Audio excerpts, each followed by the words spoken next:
Images, visualizations, relationships, and more, that's coming up.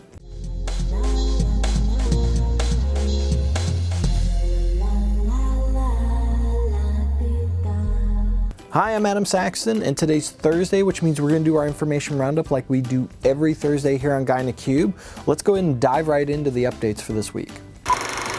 We're going to start off with the weekly update for Power BI, and in this update there were a few items, first of which, near and dear to my heart, is an update to our documentation site. It went through a facelift, localization, so go ahead and check that out if you haven't seen it yet, and let me know what you think. There were also some other items in the weekly update, so we had faster load times for reports, we have some easier way to update organizational content packs, the health status for Power BI is now in the O365 admin portal, and the last item on that list was the ability to use KPIs and images in your reports. That got a lot of fanfare on Twitter. So if you haven't checked that out, go take a look and see what you can come up with.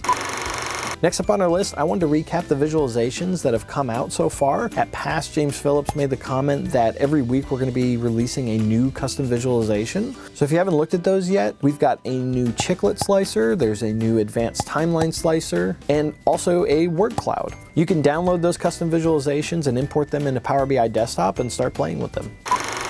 Next up on our list is a blog post by Melissa Coates where she looks at relationships in Power BI. So she starts off by first looking at how Power BI Desktop handles relationships, how to create those relationships, and why those relationships might be inactive. So if you've been struggling with this topic, definitely go check out this blog post. Last up on my list is a post by Chris Webb from Across the Pond where he looks at how to avoid duplicating database connections inside of Power BI Desktop and or Power Query, where when you create queries, the connection information is stored in each query. So if you have to update that connection instead of doing it in every query, so he looks at how to store that information one time and then use that with each query that you create. It's a great technique to go take a look at. All right, those were my items for this week. I'd love to hear your comments. Go ahead and leave those down below and let me know what you thought. Do you like the new visualizations that are coming out? Do you like the updates that came out this week for Power BI? Do you maybe need help with your relationships?